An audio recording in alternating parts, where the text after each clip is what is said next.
Welcome to London. I'm here to explore how new technology is enabling the next revolution in design. From 3D printing to artificial intelligence to automation, I'm seeing how new tools can unleash our imagination.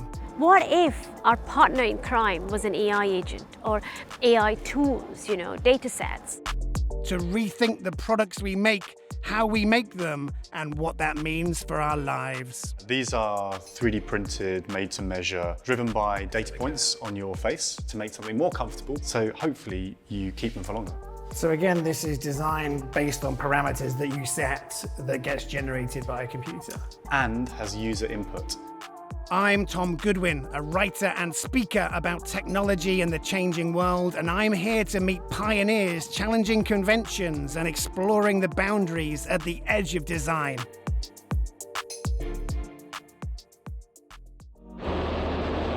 England was home to the Industrial Revolution. In the span of less than 100 years, the world went from making things by hand and for individuals to mass production and standardization. Now, armed with an array of new developments, we have the potential to democratize design, to once again personalize what we make, and most exciting of all, to make entirely new products. At Layer, we're designing a big range of products: modular dividers, eyewear, furniture, smart wearables, backpacks and apparel. Benjamin Hubert is the founder and creative director of Layer. His design studio combines the latest technologies and innovative materials with human-centered design. Coming in, it's just incredibly inspiring to see this wall of materials here, lots of which look quite space-age. So what role does materials or new materials take in the design process? Materials are super important for us, whether it's the simplest crafted material or the most advanced technological one.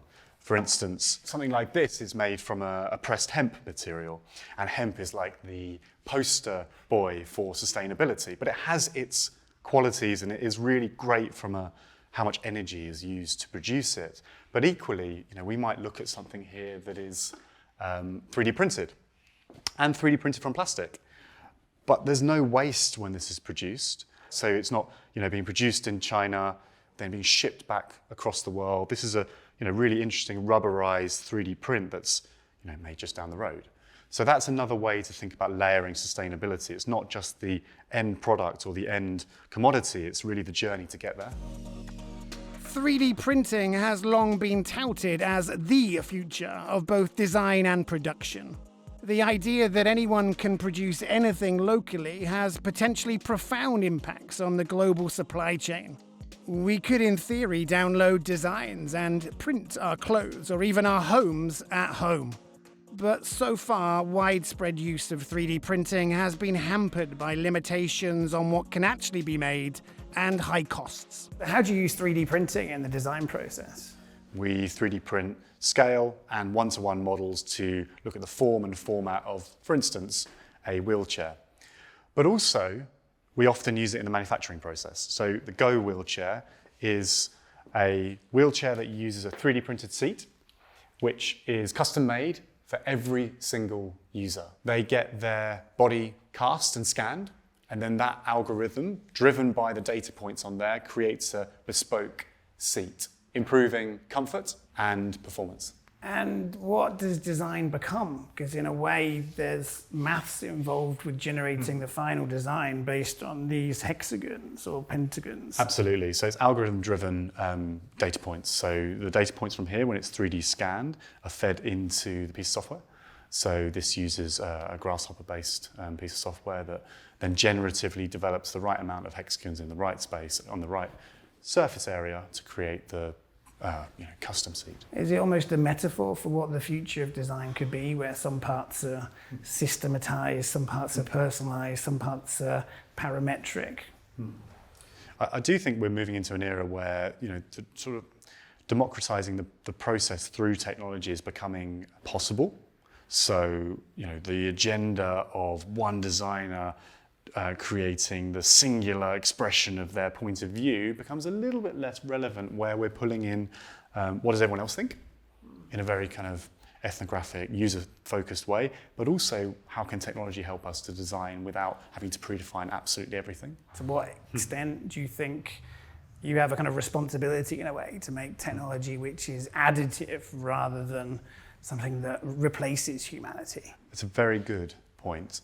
And I think humanizing technology, softening it to the extent where it blends in and disappears into your world rather than being the primary focal point all the time is the big shift in the last 5 to 10 years. It's not necessarily a status symbol in its own right anymore. The days of having a ginormous B&O system on your wall that said, I've got status, I've got wealth, I think are a slightly old-fashioned way of looking at it. And I think now we need to look at the value of a service, how much it provides a benefit, and not necessarily just inherently the status of the object itself. I loved the contrast between materials and craft at Leia and their push towards making products where the user is at the center of the design. Perhaps this approach will make more practical, long-lasting products, reducing our throwaway culture. But can this user-focused approach work in other areas of design? And what are we looking at exactly? A pavilion that was designed by local community members. It is made of a discrete building system called block type A, and it's the same building piece that's used for every single part of the pavilion. So there's just one type of piece that's reused again and again and again? One type of piece, and it is like Lego for buildings. Mollie Claypool is an academic turned practitioner working at the intersection of design, technology, and community.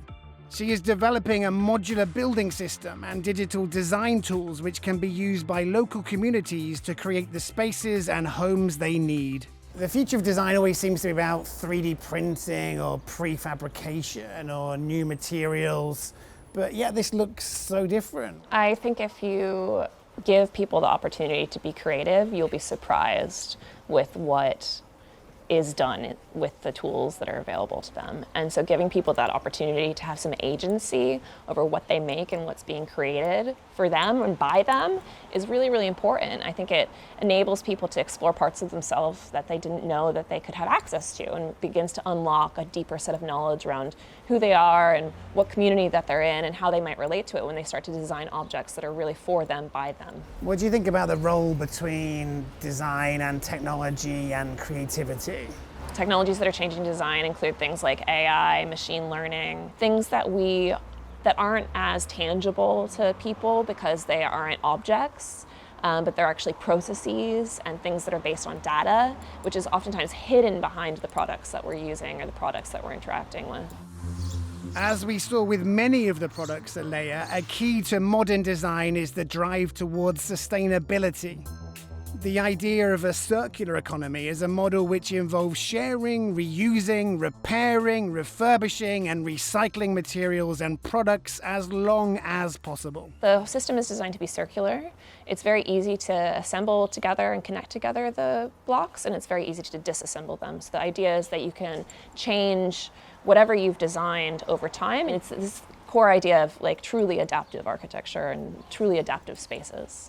When you look at industries that have been transformed by automation, or even any other ways that the industry has changed, something like construction and design seems to have hardly changed at all. Why is that? Design in terms of the tools that we use has changed dramatically, but the way we make things is still very much based within the thinking of the Industrial Revolution. A lot of the reason behind this is because there's cultures within those disciplines that are inherited. And that's not to say that that's bad, that inheritance is bad. It just needs to be a little bit transformed to be more open to change. Being open to change is hard, though, when new technologies bring with them so much fear and doubt.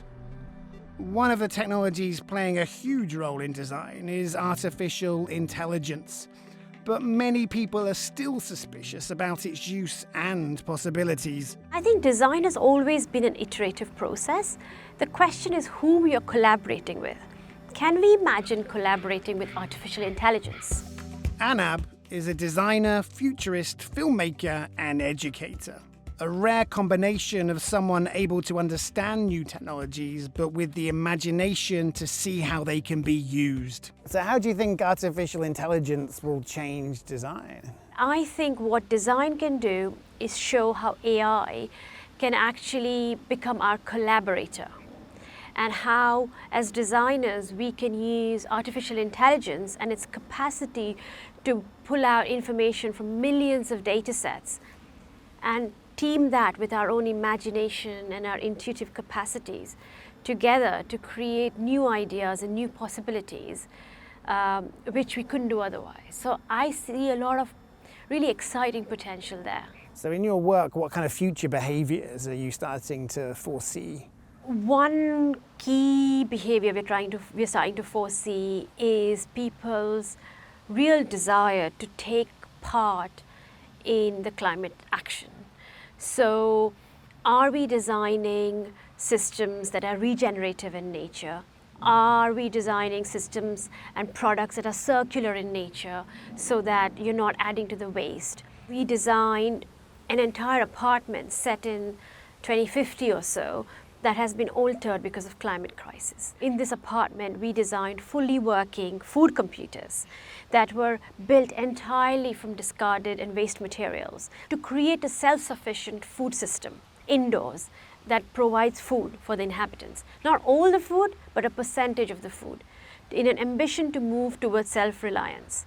As a designer, I see my role in not just showing what the technology or what the product could do, but what it would mean to live with it, actually. So what do you think the future of design looks like? We are built on the 20th century model of the Industrial Revolution. So design has been very closely linked with the idea of developing products that go out into the marketplace that people consume and then throw away. Now we are in the position where we can't afford to do that anymore. Designers need to do a lot of unlearning and then relearning new tools through which we can design ideas, products, services that are not based around the 20th century model of consumption and consumerism, but are pointing the way towards a more regenerative, circular, inclusive future.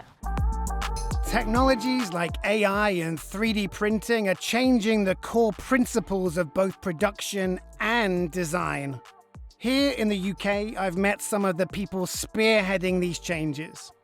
I've seen how technology can work alongside these designers to make better, more individualized products. And I've seen how it can help them take on the main challenge of our time, more sustainable design that protects our planet.